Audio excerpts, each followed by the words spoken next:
So we have a knuckle section, a middle section, and a tip section.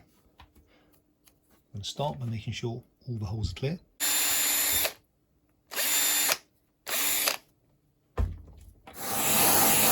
Bearings are simply pressed on.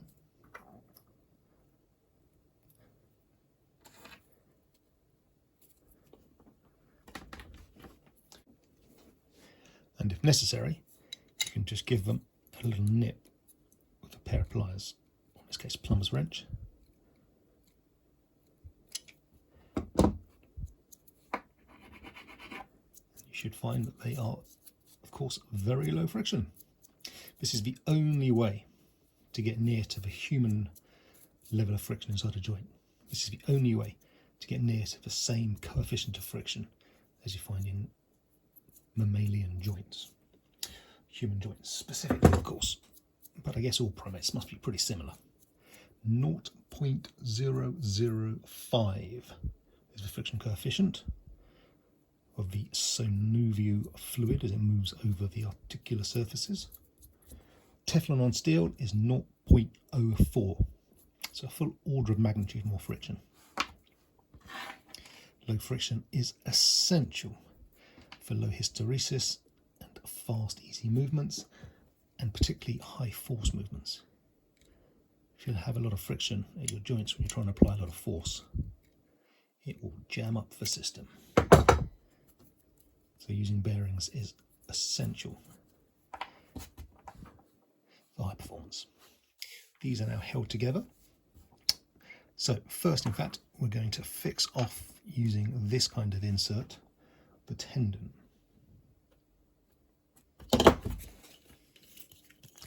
Just this stuff again.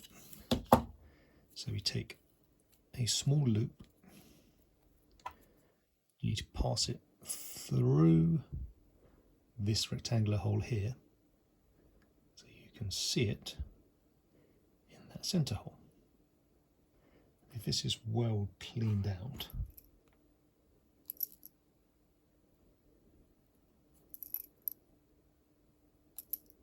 you can push this into the recess. There's a recess printed all the way around there. And this will allow you to pull this through. First, in fact, we're going to make sure that this is easy to pull through. To do that, we need an M2 by 10 cap head bolt and an M2 washer. Pass those through this hole, screw on the insert,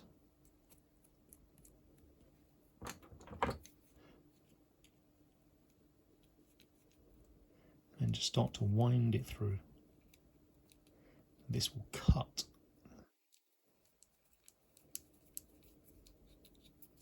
a series of grooves to stop it rotating. It's also likely to put a bit of debris into the recess where the tendon needs to run. So indeed, you see, it's created this edge which we can just break off.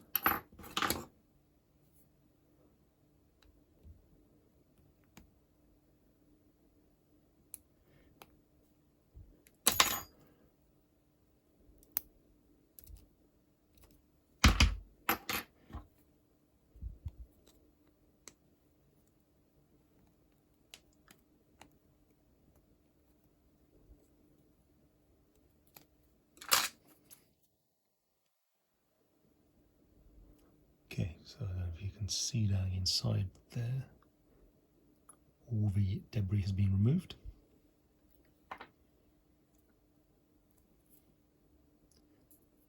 Take a loop of cable, pass it through into that hole, and push it in a little bit more so that when you push it to the sides, it naturally tries to pop into that recess. And that way it'll stay tucked back. Then put your bolt through again.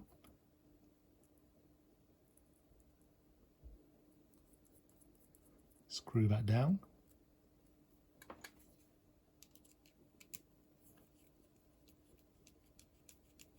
Screw it to pull it through, and make sure as you do that the tendon is able to move easily. You can screw it all the way down. That will lock itself in place, and then just make sure still the tendon can move very freely. If there's any damaged parts because it got caught, you can just trim those off. Then you want to leave about 40 centimetres.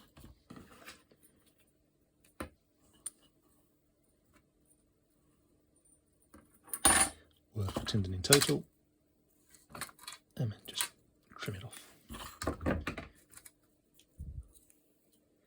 That insert will stay in position.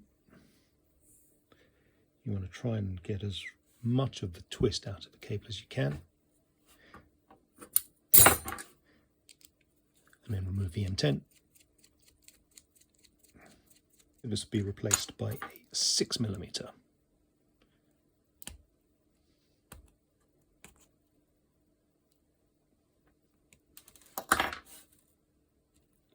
Just that length there, when the figure 8 ligament is attached. Okay, so that's the tip done. Bearings in place. Make sure that your middle section is around the right way. Slightly smaller at that end than it is at that end. And these three sections go together like this.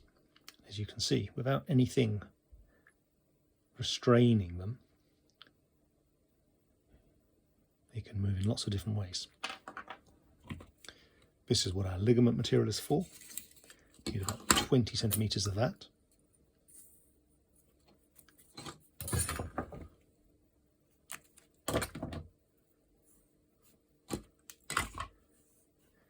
Make into a loop, make into a loop to find the centre.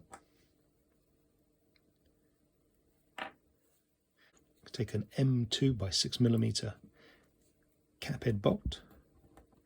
Take a washer. Now washers have one side with shiny edges and one side with raised edges because of how they're made, because they're stamped out of sheet metal. Normally you would have the smooth edges towards the cap head, towards the head itself. But in this case, because we don't want to put additional sharp edges against the ligament, we do it the other way up. So the shiny corners are downwards, as it were. Start that there. Put our loop over.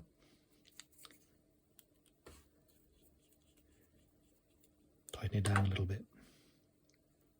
So that is how that end is attached of the figure 8 ligament. And then one of these passes down through that hole there.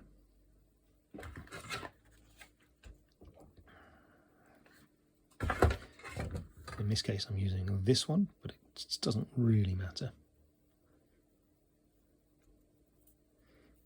So now we have start for figure 8. Again, make sure you have a small end towards the tip. This passes diagonally through there, and it's going to stay towards that side. This other part of the ligament passes up diagonally through there.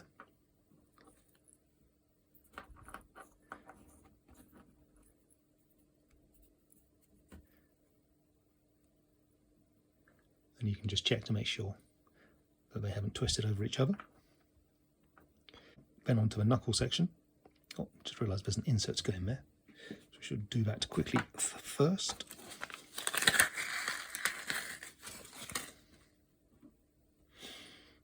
This is going to be a thermal insert. So you take a longer, in this case, an 40mm by M2.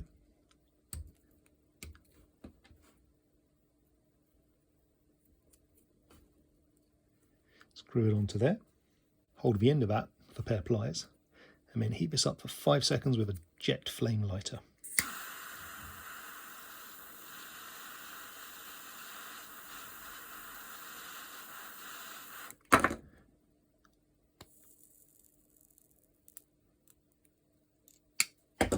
make sure by eye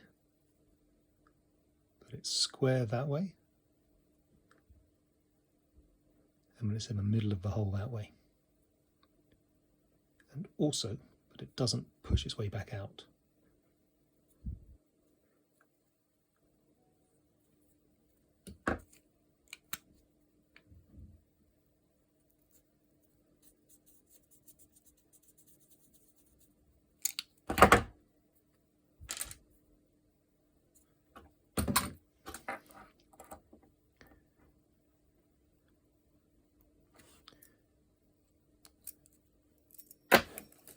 And you just want to clean this up with a scalpel.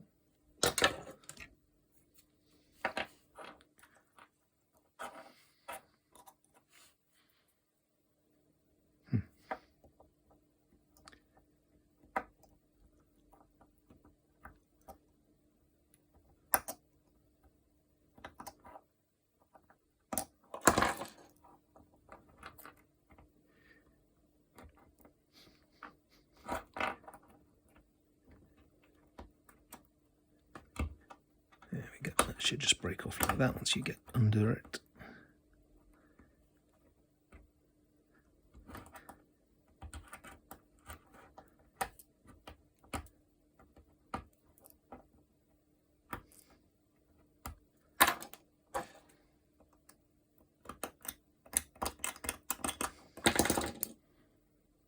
Okay.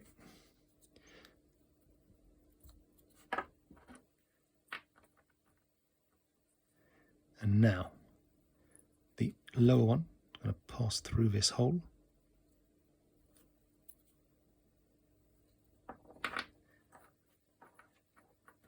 The upper one simply goes straight, but on the correct side, so again there's no twisting. You can push from down into this groove, then take 12mm pin, push it through this hole. Got to be careful you don't catch some fibres as you do that.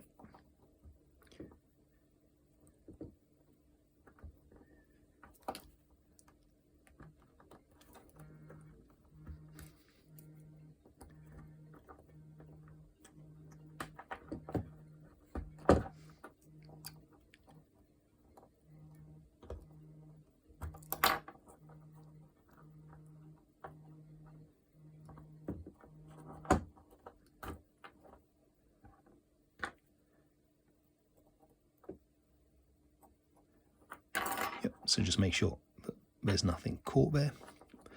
Push it all the way through. And then clear. Oh, they've crossed over now. Okay, let's do it again.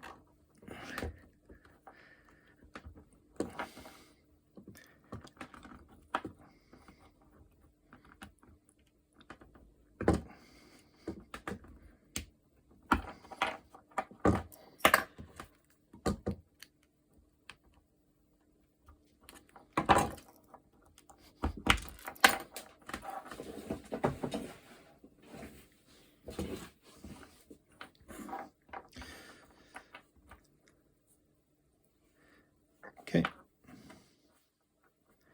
so this passes up through that hole.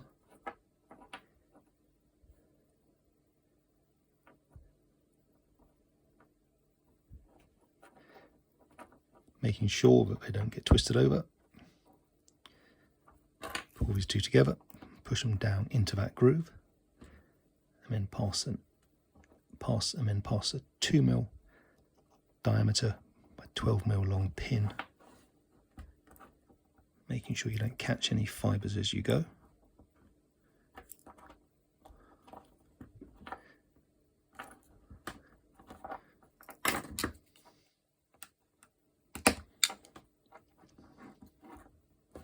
Okay. Make sure everything's lined up and make a gap here. So you can see the hole that connects to the insert that we just put in. M2 by 6mm. Same consideration for the washer. Shiny side downwards.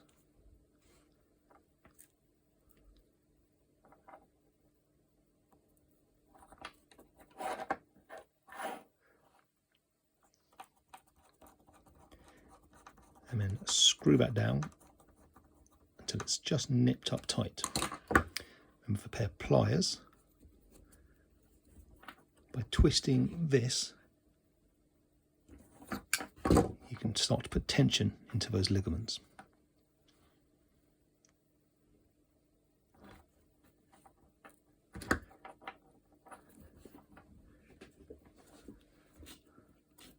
So simply by twisting, you'll put a large amount of force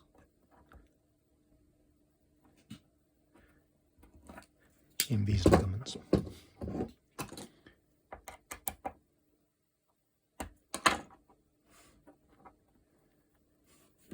To get more tension, you can loosen off the tip screw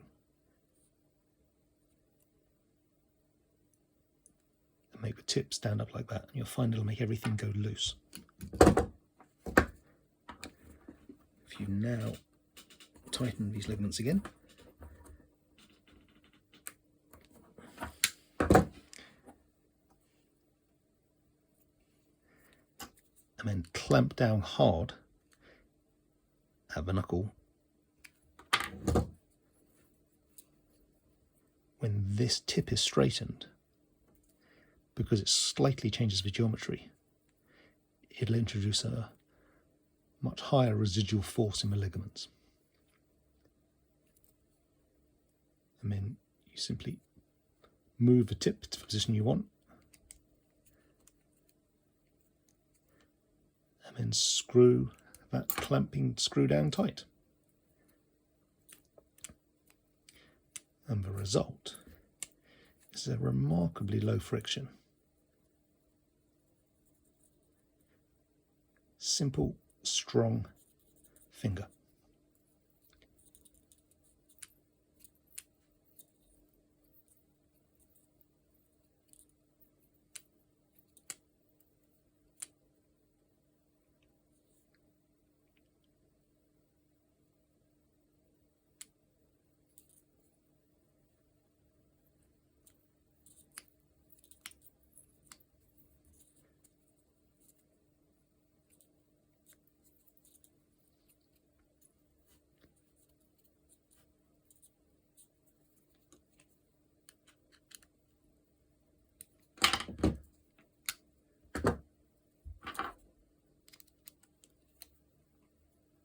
Show it again. Loosen the tip screw. Twist the tip back a bit.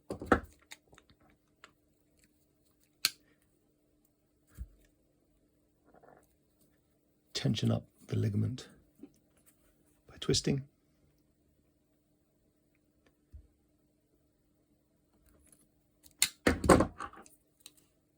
Tighten up the knuckle clamp.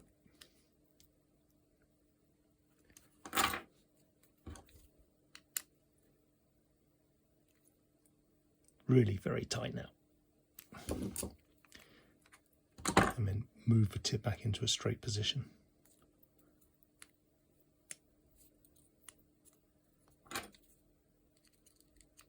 And then finally lock off the tip clamping screw. Give it a little flex backwards, which just introduces a bit more free play.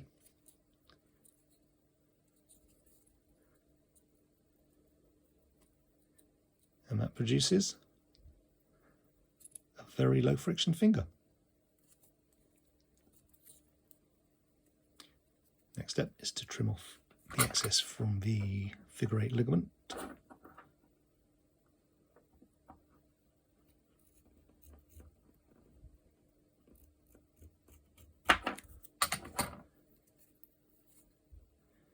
And that can simply be tucked back into this cavity here. So it keeps it out of the way.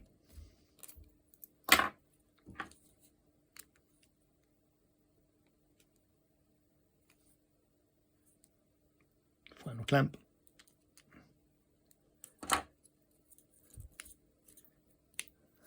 we have a standard size finger.